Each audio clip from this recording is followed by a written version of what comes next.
strapping guys, and they got tears rolling down their cheeks.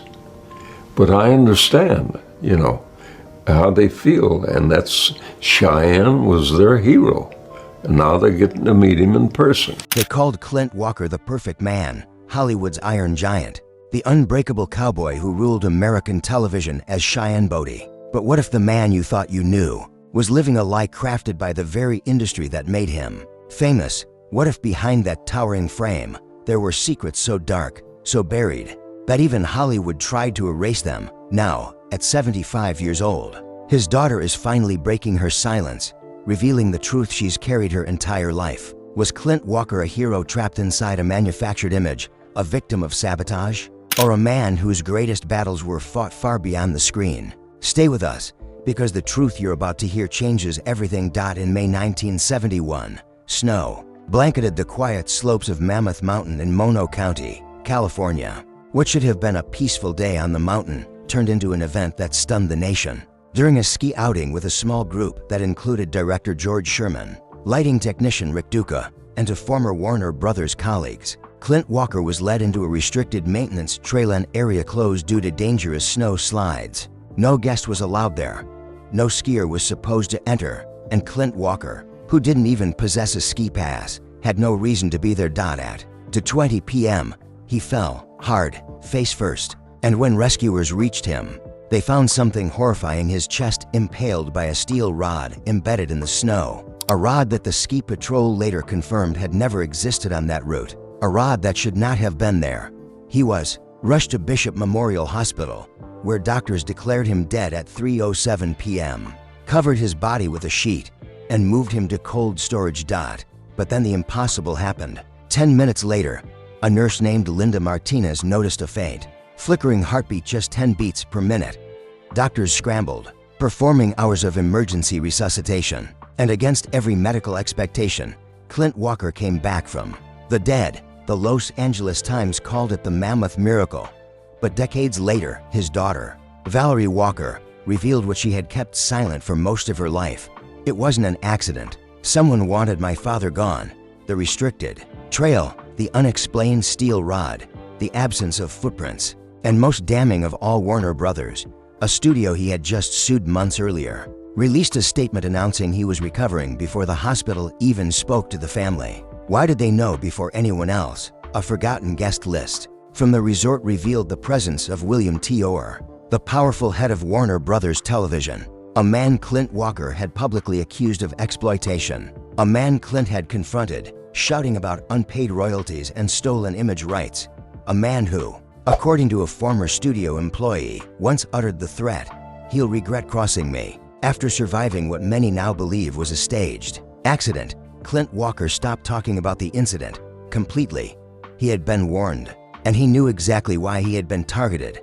Long before that near-fatal day on Mammoth Mountain, the private life of Clint Walker had already become the subject of relentless Hollywood whispering. In the late 1950s, when America avoided even speaking about same-gender relationships, tabloids like Confidential, Hush Hush, and Movie Mirror began printing speculative stories about him. They claimed he was unusually close to his private martial arts coach. They published rumors about weekends spent with assistant director Kenneth Graham, and questioned his friendship with Roger Moore during the filming of Gold of the Seven Saints. To the public, these headlines were scandal. To the studios, they were ammunition. But to Clint Walker, they were deeply hurtful. He never responded to them, never confirmed, never denied. He simply kept working, kept quiet, kept holding onto the last pieces of dignity he had left. His daughter later said he once told her, "They want me to live inside their fantasy. I want to be myself, but Hollywood does not allow silence. In an industry built on spectacle, quietness becomes suspicion, and suspicion becomes gossip." Warner Brothers forced him into staged publicity dates with actresses like Angie Dickinson and Barbara Nichols, as if trying to bury rumors by manufacturing their own narrative. Behind the scenes, executives whispered that he was too private, too controlled, too perfect. In Hollywood, a man that perfect had to be hiding something. And when he refused to play their game, the studios began to turn their backs on him.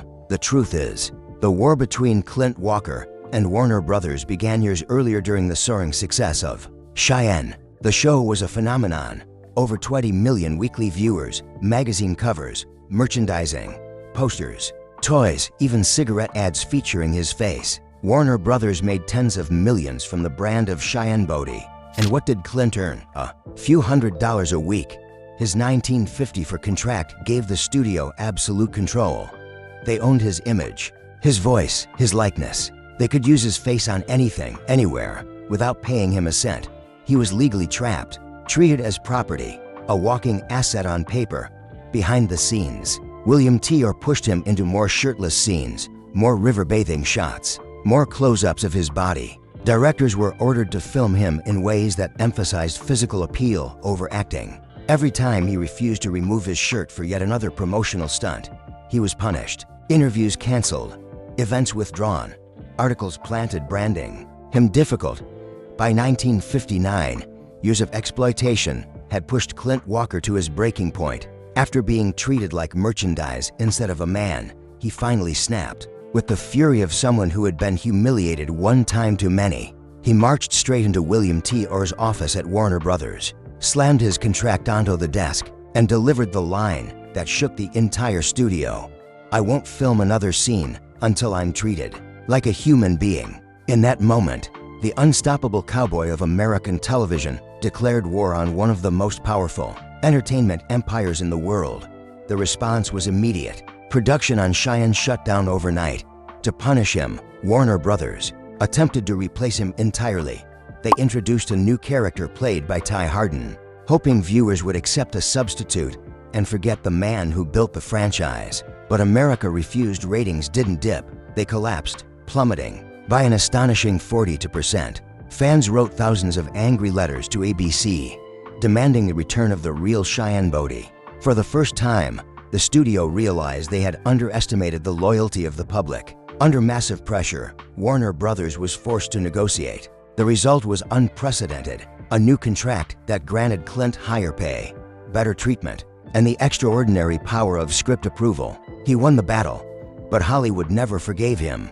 From that day forward, his career began to cool. Whisper networks spread poison, rumors about his ego, his temper, his secrets. Directors quietly excluded him. Studio executives labeled him difficult and dangerous. Because Clint Walker didn't just defy a studio, he defied an empire, and an empire never forgets. His personal life was no kinder. His first marriage, to Vera Garver, began back in the humble days before fame.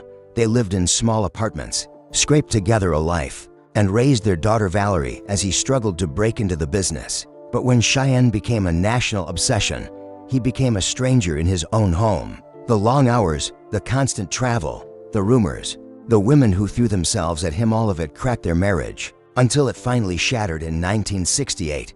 His second wife, Giselle Hennessy, brought him happiness and a sense of peace for a time. But fame followed him like a shadow. Rumors persisted, paparazzi intruded, and then, suddenly, in 1994, she passed away at home under circumstances the family never fully explained. Her death broke him. He retreated from the world, stopped speaking to most of Hollywood, and sought refuge in solitude.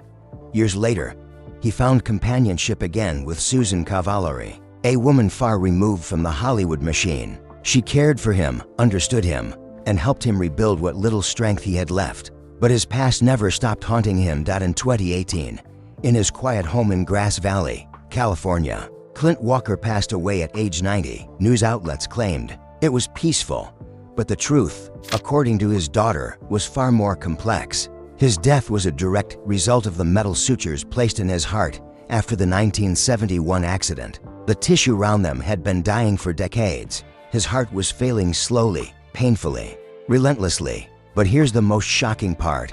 Warner Brothers leaked the news of his death to the media within 45 minutes before the hospital or family released anything, and weeks later, his entire medical record at Sutter Medical Center mysteriously disappeared from the electronic system. Why? How? Who accessed them? To this day, no one has answered. Some believe it was coincidence. Others believe it was Hollywood's final reminder that it never forgets a rebel. Journalists like Matthew Callahan wrote openly that Hollywood does not forgive those who refuse to bow. In her final reflection, Valerie Walker said softly, "My father survived a spear through the heart, but Hollywood wounded him in ways that never healed. So now we turn it over to you.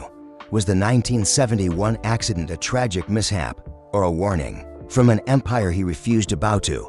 Drop your thoughts in the comments. And remember, like, share, and subscribe for more shocking Hollywood truths they never wanted you to hear.